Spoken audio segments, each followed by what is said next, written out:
আসসালামু আলাইকুম বন্ধুরা, কেমন আছেন সবাই? আশা করি অবশ্যই ভালো আছেন। তো বন্ধুরা, দেওয়ানি মামলা হোক আর ফৌজদারি মামলা হোক, আপনাকে আদালতে প্রমাণ করতে হয় যে আপনি যেই প্রতিকারটা চাচ্ছেন বা আপনার প্রতি যে অন্যায়টা করা হয়েছে সেটা কিন্তু আদালতে আপনাকে প্রমাণ করতে হবে। আপনি যদি প্রমাণ করতে না পারেন, আপনার খতিয়ানটাও সংশোধিত হবে না, দলিলটাও সংশোধিত হবে না, আপনি ঘোষণামূলক প্রতিকার পাবেন না। আর ফৌজদারি মামলার ক্ষেত্রে তো আপনি আনডাউটলি যদি প্রমাণিত যদি না হয়, কোনো প্রতিকারই কিন্তু পাবেন না। তো আসলে আদালতে একটা মামলা, সেটা দেওয়ানি হোক বা ফৌজদারি হোক, কিভাবে প্রমাণ করা হবে, কি কি জিনিসগুলা সেখানে তুলে ধরতে হবে, এই বিষয়টা নিয়ে আলোচনা করে 1872 সালে সাক্ষ্য আইন। আর এই সাক্ষ্য আইনটা প্রায় 167টা যে সেকশন আছে, এগুলো পড়তে গেলে আমাদের মধ্যে একটা কনফিউশন কিন্তু চলে আসে। তো আজকের এই ভিডিওতে ওভারঅল জাস্ট আপনাদেরকে আমরা একটা টোটাল কনসেপ্ট দেওয়ার চেষ্টা করব যে আসলে আপনি যদি ধারাবাহিকভাবে সাক্ষ্য আইনটা যদি পড়েন তাহলে কিভাবে আপনার মনে থাকবে, সাক্ষ্য আইনটা আপনাকে কিভাবে পড়তে হবে। আপনারা দেখতেছেন সাত কাহুন, সাথে আসছি হোস্ট আজদি মন্দির।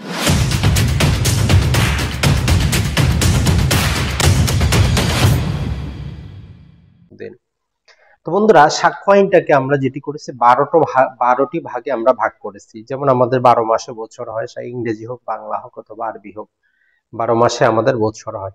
এই 12টা স্টেপ যদি আপনি একবার মাথায় যদি নিতে পারেন, সাক্ষ্য আইনের মতো সহজ আর কোনো সাবজেক্টই কিন্তু আপনার কাছে মনে হবে না। আপনি যদি একজন কমন মানুষ হন, আপনারও এই সাক্ষ্য আইন সম্পর্কে ধারণা থাকা প্রয়োজন। তাহলে আপনি যখন একটা সম্পত্তি দাবি করবেন, তখন আপনার নিজের প্রতিও কিছু বার্ডেন আসবে, দায়িত্ব আসবে যে কি কি জিনিসটা আপনাকে প্রমাণ করতে হবে। আর যারা অ্যাডভোকেট হতে চান, বার কাউন্সিলে পরীক্ষা দিতে চান, তাদের জন্য তো এই আইনটি খুবই গুরুত্বপূর্ণ। তো চলুন কথা না বাড়িয়ে আমরা প্রথমটি শুরু করব। আমরা সাক্ষ্য আইনটাকে আমরা যেভাবে পড়ব, সাক্ষ্য আইনে নর্মালি বইয়ের গত ভাবে যদি আমরা দেখি, 3টা পার্ট আছে এবং 11টা যেই চ্যাপ্টার এটা বিভক্ত, 167টা সেখানে সেকশন আছে। তো আমরা ওইভাবে পড়বো না, আমরা পড়বো বাস্তব জীবনের সাথে মিলিয়ে পড়বো। প্রথমেই কথা হচ্ছে আমরা পড়বো যে যে জিনিসটা আমাদেরকে প্রমাণ করতে হবে না, অর্থাৎ যা প্রমাণ করতে হবে না। কারণ হচ্ছে যা আমাদেরকে প্রমাণ করতে হবে না তা যদি আমরা ছেড়ে দেই, বোঝাটা কম হয়ে গেল, পড়াশোনা কম লাগলো। এই যে যা প্রমাণ করতে হবে না, 56 থেকে নিয়ে যদি আমরা 58 নম্বর সেকশন দেখি, এই 56 থেকে 58তে বলতেছে যে আপনাকে কোন জিনিসটা প্রমাণ করতে হবে না। মূলত এখানে দুটো জিনিসের কথা বলা আছে। একটা হচ্ছে জুডিশিয়ালি নোটিশেবল ফ্যাক্ট, অর্থাৎ বিচারক বা আদালত কিছু জিনিস তারা নিজে থেকেই বুঝে নিবে। আর একটা হচ্ছে এডমিটেড ফ্যাক্ট, অর্থাৎ কোনো পক্ষ যদি কোনো কিছু স্বীকার করে নেয়, সেটা আপনাকে প্রমাণ করতে হবে না। তো তাহলে দেখেন কত সহজে আমরা দুটা সেকশন পড়ে ফেললাম। যেমন এখন আপনারা অনেকেই বলবেন যে আসলে জুডিশিয়াল নোটিসেবল ফ্যাক্ট কোনগুলো। যেমন একটা আইন সংসদে রহিত হয়েছে, আইনের কোনো যে একটা সেকশনের মধ্যে চেঞ্জ এসেছে, সংশোধনী এসেছে, আপনি তুলে ধরলে বিচারক আপনাকে বলতে পারবে না যে আপনি প্রমাণ করেন, এটা বিচারকেরই দায়িত্ব। বাংলাদেশের প্রধানমন্ত্রীকে, রাষ্ট্রপতিকে, বাংলাদেশের অঞ্চল কতটুকু, মুদ্রা কি, এমন কিছু জিনিস এখানে দেওয়া আছে যেগুলো বিচারক নিজে থেকে জেনে নিবে, সেগুলো আপনাকে জানতে হবে না। অর্থাৎ আপনি একটা সার্টিফাইড কপি যদি ইস্যু বিচারকের সামনে তুলে ধরেন, সে আপনাকে বলতে পারবে না যে এই যে সেলটা, এটা এই যে অফিসটার আপনি প্রমাণ করেন, এটা দায়িত্ব হচ্ছে বিচারকের, এটা দায়িত্ব হচ্ছে আদালতের। সাক্ষ্য আইন বলতেছে এটা ছাড়া কোনো পক্ষ যদি কোনো কিছু স্বীকার করে নেয় যে হ্যাঁ আমাদের মাঝে চুক্তিটা ছিল, তো আপনাকে চুক্তিটা প্রমাণ করতে হবে না, অলরেডি সেটা এডমিটেড ফ্যাক্ট হিসেবে প্রমাণিত, যে যেহেতু অপরপক্ষ স্বীকার করেছে তাই সেটা হয়ে গেল।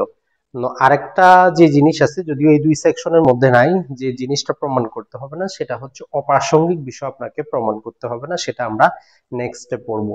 তাহলে আমরা এখান থেকে বুঝতে পারলাম যে দুটো জিনিস আমাদেরকে প্রমাণ করতে হবে না, একটা হচ্ছে জুডিশিয়ালি নোটিসেবল কিছু ফ্যাক্ট, আর একটা হচ্ছে এডমিটেড ফ্যাক্ট। 1 নম্বরে এই জিনিসটা মাথায় রাখবেন, অনেক জিনিস আপনার হালকা হয়ে গেল, দুটো সেকশন অন্তত হালকা হয়ে গেল। তারপরে 2 নম্বরে আমরা যেটা পড়বো সেটা হচ্ছে প্রতিবন্ধকতা বা স্ট্রপল। আমরা যে এত কিছু পড়বো, কথা বলতে ওই জন্য আমরা বলি সাবধান, কথা কম বলা ভালো। আপনি যেই জিনিসটা স্বীকার করবেন, আপনার উপর বিশ্বাস করে যখন অপরপক্ষ কোনো কাজ করবে, তখন আপনি কিন্তু আপনার জায়গা থেকে সরতে পারবেন না, আপনি বলতে পারবেন না যে না না না, এটা আমি স্বীকার করি না। তার মানে হচ্ছে একবারে যেটা আপনি স্বীকার করলেন এটা অস্বীকার করতে পারবেন না, এটাকে বলা হয় স্টেপল। আর এই স্টেপল আলোচনা করতেছে আমাদের 115 থেকে নিয়ে 117। তো ধারাবাহিকভাবে দেখেন আমরা সেকশনগুলো কিভাবে মাথার মধ্যে নিচ্ছি। প্রথমেই যা প্রমাণ করতে হবে না, দ্বিতীয়ত হচ্ছে যা একবার স্বীকার করবেন অস্বীকার করতে পারবেন না। এখন আসি প্রমাণের দায়িত্ব কার। আদালতে কি আপনি সবকিছু প্রমাণ করবেন? আপনি বাদীর পক্ষ হইলে কোন জিনিসটা প্রমাণ করবেন, বিবাদী হইলে কোন জিনিসটা প্রমাণ করবেন, এই জিনিসটাই কিন্তু আমরা এখন দেখি। তাহলে 3 নম্বরে আমরা পড়বো যে বার্ডেন অফ প্রুফ বা প্রমাণের দায়িত্ব কার। নর্মালি যেমন আপনি যদি আদালতে মামলা করেন, আপনাকে প্রমাণ করতে হবে একটা জাল, একটা দলিল জাল, এই মর্মে যদি আপনি মামলা করেন আপনাকে প্রমাণ করতে হবে কিভাবে জাল। একটা খতিয়ান যদি ভুল, আপনি যদি আদালতে মামলা করেন আপনাকে প্রমাণ করতে হবে খতিয়ানটা কিভাবে ভুল। এই যদি আমরা দেখি, এখানে আলোচনা করতেছে আমাদের 101 থেকে নিয়ে 100 আমাদের 14 নাম্বার, এই টোটাল জিনিসটা আলোচনা করে প্রমাণের দায়িত্বটা কার। এর যে প্রতিটা সেকশনের ভিতরে যেগুলো আছে এগুলো আমরা নেক্সট কোনো ভিডিওতে পৃথক পৃথক ভাবে আলোচনা করব। আজকে জাস্ট আমরা সাক্ষ্য আইন টোটালটাকে মনে করার জন্য আপনাদের সামনে কিন্তু আমরা পড়তেছি। তাহলে প্রথমে কি হলো, যে আমাদেরকে প্রমাণ করতে হবে না, তারপরে হচ্ছে যে জিনিসটা একবার স্বীকার করবেন অস্বীকার করতে পারবেন না, তারপরে হচ্ছে যে প্রমাণের দায়িত্ব কার বা আপনি কতটুকু প্রমাণ করবেন, আপনি কি টোটাল জিনিসটা নিয়ে আসে প্রমাণ করবেন। তো তিনটা আমরা পড়ে ফেলাইলাম। এখন আপনার প্রতি কিছু দায়িত্ব আসলে আপনি প্রমাণ করেন, কিভাবে প্রমাণ করবেন। তো প্রমাণ দুই ভাবে করতে পারেন, একটা হচ্ছে আমাদের এই যে মৌখিক সাক্ষ্য দ্বারা আপনি প্রমাণ করতে পারেন, ওরাল এভিডেন্স দ্বারা। তো এটা আলোচনা করতেছে আমাদের কত 59 থেকে আমাদের 60, 59 থেকে আমাদের এই 60, এটা আমাদের আলোচনা করতেছে সাক্ষ্য আইনের মধ্যে ওরাল এভিডেন্স নিয়ে, যে আপনি মৌখিক সাক্ষ্য দ্বারা প্রমাণ করতে পারবেন। তারপরে আরেকটা যেটা করতে পারবেন সেটা হচ্ছে আপনি দালিলিক সাক্ষ্য দ্বারা প্রমাণ করতে পারবেন। 61 থেকে 90 আপনি দালিলিক সাক্ষ্য দ্বারা প্রমাণ করতে পারবেন। তখন মৌখিক সাক্ষ্য দ্বারা যদি আপনি প্রমাণ করেন, দালিলিক সাক্ষ্য দিয়ে যদি প্রমাণ করেন, কিছু তো এমনও ঘটতে পারে যে আপনি মুখে যে কথাটা বললেন আরেক ব্যক্তি তার বিপরীতে কাউন্টার ক্লেম নিয়ে আসলো দালিলিক সাক্ষ্য দ্বারা। তো সবচেয়ে ভালো সাক্ষ্য যেটাকে আমরা বলি সেটা হচ্ছে আমাদের এইটা 90 থেকে নিয়ে আমাদের 91 থেকে নিয়ে আমাদের 100, এটা বলতেছে যে আপনি দালিলিক সাক্ষ্য দ্বারা মৌখিক সাক্ষ্যকে কি করতে পারবেন, এক্সক্লুড, বাদ দিতে পারবেন। তাহলে দেখেন প্রথম থেকে আমরা 6 নম্বর পর্যন্ত আসলাম কিভাবে, যে আমাদেরকে প্রমাণ করতে হবে না, একবার বললে আমরা অস্বীকার করতে পারবো না। প্রমাণের দায়িত্বটা কার? মৌখিক সাক্ষ্য দ্বারা প্রমাণ করব, দালিলিক সাক্ষ্য দ্বারা প্রমাণ করব। সবচেয়ে বেস্ট সাক্ষ্য হচ্ছে আমাদের দালিলিক সাক্ষ্য, যেটা আমাদেরকে বলতেছে। তো দেখেন কত সহজে মাথার মধ্যে কিন্তু ঢুকতেছে। পরবর্তীতে জাস্ট আপনারা যে কাজটা করবেন, যা প্রমাণ করতে হবে না, বইটা খুলে দেখবেন কি কি জিনিসটা আছে। প্রতিবন্ধকতা স্টাপলে 3টা সেকশন আছে, একটু দেখে নিবেন। প্রমাণের দায়িত্ব কার একটু দেখে নিবেন। মৌখিক সাক্ষ্যের যে 2টা সেকশন আছে দেখে নিবেন। দালিলিক সাক্ষ্যটা একটু দেখে নিবেন। বেস্ট এভিডেন্স একটু দেখে নিবেন। তার মানে আপনার কাছে সাক্ষ্যটাকে খুব ইজি কিন্তু মনে হবে। এখন আসি আমরা, আপনি যে মৌখিক সাক্ষী যে তুলে ধরবেন, নিয়ে আসবেন, যে কাউকে নিয়ে আসলে হবে, পাগলকে নিয়ে আসলে হবে, 10 মাসের বাচ্চাকে নিয়ে আসলে হবে, প্রতিবন্ধীকে নিয়ে আসলে হবে, অর্থাৎ মৌখিক সাক্ষ্য সম্পর্কে আপনার টোটাল জ্ঞানটা থাকতে হবে। এটাই আমাদের আলোচনা করতেছে কোথায়, 118 থেকে নিয়ে 100 আমাদের 34 নম্বরে এই জিনিসটা আলোচনা করতেছে, যে মৌখিক সাক্ষ্য সম্পর্কে আপনার পর্যাপ্ত জ্ঞান থাকতে হবে। তারপর আপনি দালিলিক সাক্ষ্য যেটা দিবেন, এটা কি আপনি মন চাইলে যে কোনো জিনিস দিতে পারবেন? কোনটা পাবলিক ডকুমেন্ট, কোনটা প্রাইভেট ডকুমেন্ট, কোনটা প্রাইমারি এভিডেন্স, কোনটা সেকেন্ডারি এভিডেন্স, এ বিষয়ে আপনার পর্যাপ্ত জ্ঞান থাকতে হবে। তাহলে দালিলিক সাক্ষ্যটা আমরা এই 60 থেকে নিয়ে আমরা 61 থেকে নিয়ে 90 এর মধ্যে আরেকবার ভালো করে দেখব, যে দালিলিক সাক্ষ্য প্রাইমারি, সেকেন্ডারি, প্রাইভেট, কোনটা পাবলিক ডকুমেন্ট, এই জিনিসগুলো আমরা সেখান থেকে দেখব। এখন আসি আমরা, আপনি দালিলিক দেন, ওরাল দেন, যেভাবেই দেন, বেস্ট এভিডেন্স দেন, বিচারককে আপনার জিনিসটা মানতে বাধ্য বা গ্রহণ করতে বাধ্য, আপনার সাক্ষ্যটা সে এডমিট করতে বাধ্য। তো এই জন্য তাহলে আমরা যেটি বলতেছি যে সাক্ষ্য গ্রহণ বিষয়ক অধিকার, এই অধিকার কার? এই অধিকার হচ্ছে বিচারকের। তো বিচারক তার ইচ্ছা মতো চাইলে সাক্ষ্য গ্রহণ করতে পারে, আপনাদের চাইলে একটার পর একটা প্রশ্ন করতে পারে, অনেক কিছু করতে পারে। এই বিষয়গুলো আলোচনা করা আছে আমাদের 100 যদি আমরা দেখি 35 থেকে নিয়ে আমাদের 166 পর্যন্ত। এখন আসি আমরা, এই যে জিনিসগুলো আমরা বললাম, মৌখিক সাক্ষ্য দিব, দালিলিক সাক্ষ্য দিব, এগুলো কি যে কোনো কথাই দিব না, ঘটনার সাথে সম্পর্কযুক্ত এবং পারিপার্শ্বিক জিনিসটাই আমরা দিব, অর্থাৎ ফ্যাক্ট ইন ইস্যু, ঘটনার সাথে সম্পর্কযুক্ত এবং রেলিভেন্সি যে ফ্যাক্ট আছে, প্রাসঙ্গিক বিষয়টাই আমরা দিব।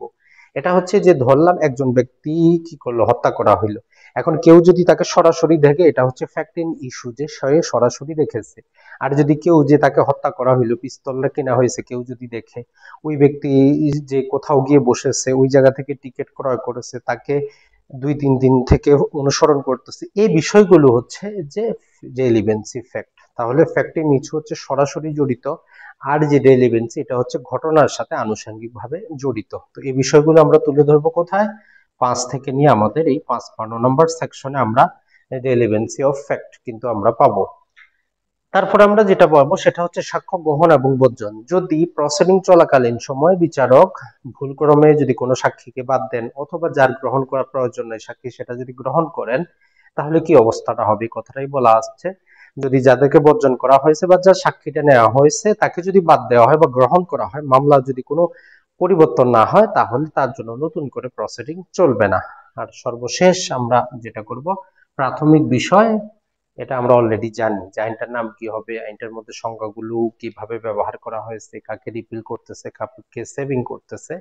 তো তাহলে দেখেন, সাক্ষ্য আইনটা আপনাদের সামনে আমরা খুব ছোট্ট করে তুলে ধরলাম। আশা করি এই 10 থেকে 12 মিনিটের যে ভিডিও, এটার মধ্যে আপনি সাক্ষ্য আইনটাকে একদম ক্রিস্টাল ক্লিয়ার আপনার মাথার মধ্যে নিয়ে নিলেন। আরেকবার জাস্ট স্মরণ করে নেন, প্রথমেই হচ্ছে এমন কিছু জিনিস আছে যেগুলো আপনাকে প্রমাণ করতে হবে না, অর্থাৎ এই জিনিসগুলো আপনার প্রমাণের দায়িত্ব না। জুডিশিয়াল নোটিসেবল ফ্যাক্ট, যেগুলো আদালত নিজে থেকে বুঝে নিবে। আরেকটা হচ্ছে এডমিটেড ফ্যাক্ট, যে কোনো পক্ষ যদি কোনো কিছু স্বীকার করে সেটা আপনার প্রমাণ করতে হবে না।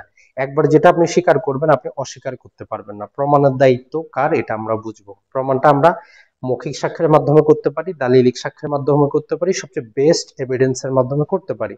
মৌখিক সাক্ষ্য যে কোনোটা দিলেই হবে না, সেই সম্পর্কে পর্যাপ্ত জ্ঞান থাকতে হবে। দালিলিক সাক্ষ্য যে কোনোটা দিলেই হবে না, সেই সম্পর্কে আমাদের পর্যাপ্ত জ্ঞান থাকতে হবে। আপনি যে কোনো সাক্ষ্য দিলেই বিচারক গ্রহণ করতে রাজি না। বিচারক আপনাকে যত প্রকার ভাবে প্রশ্ন করার প্রয়োজন উনি প্রশ্ন করতে পারেন। আর আমরা যে এভিডেন্স গুলো দিব, এগুলো হবে আমাদের প্রাসঙ্গিক এভিডেন্স। আর যদি প্রসিডিং চলাকালীন কোনো সাক্ষ্য যদি বাদ দেওয়া হয়, কোনো সাক্ষ্য গ্রহণ করা হয়, এই বাদ দেওয়া বা গ্রহণ করার ফলে যদি মূল মামলা যদি কোনোভাবে প্রভাবিত না হয়, তাহলে বাদ দেওয়া হয়েছে বা গ্রহণ করা হয়েছে এর জন্য নতুন করে মামলা চলবে না। আর সর্বশেষ আইন সম্পর্কে আমরা জানবো, নাম কি, কোথায় প্রযোজ্য, কার উপর প্রযোজ্য, কি কি ডেফিনেশন দেওয়া আছে। আশা করি আপনারা এই ভিডিওটি দেখে উপকৃত হবেন। পরে আমরা যেটা করব সেটা হচ্ছে এগুলোকে মোটামুটি আরো 4 থেকে 5টা ভিডিওতে আমরা এগুলোর যে চাপ প্রমাণ করতে হবে না, এর ভিতরে অনেকগুলো জিনিস আছে, প্রতিবন্ধকতা, স্টাপলটা একটু ভালো করে বোঝানোর চেষ্টা করব, বাড়ানো পুরোটা আপনাদেরকে বুঝিয়ে দেওয়ার চেষ্টা করব। তো আপনাদের যদি ভালো লাগে অবশ্যই কমেন্ট সেকশনে জানাবেন, আমরা ট্রাই করবো আপনাদের জন্য নিয়মিত এরকম করে ভিডিও তৈরি করার জন্য। যারা আবার কাউন্সিলে পরীক্ষা দিবেন অথবা যারা কমন ম্যান আছেন, সবাইকে অসংখ্য ধন্যবাদ আমাদের চ্যানেলটি সাথে থাকার জন্য। আসসালামু আলাইকুম।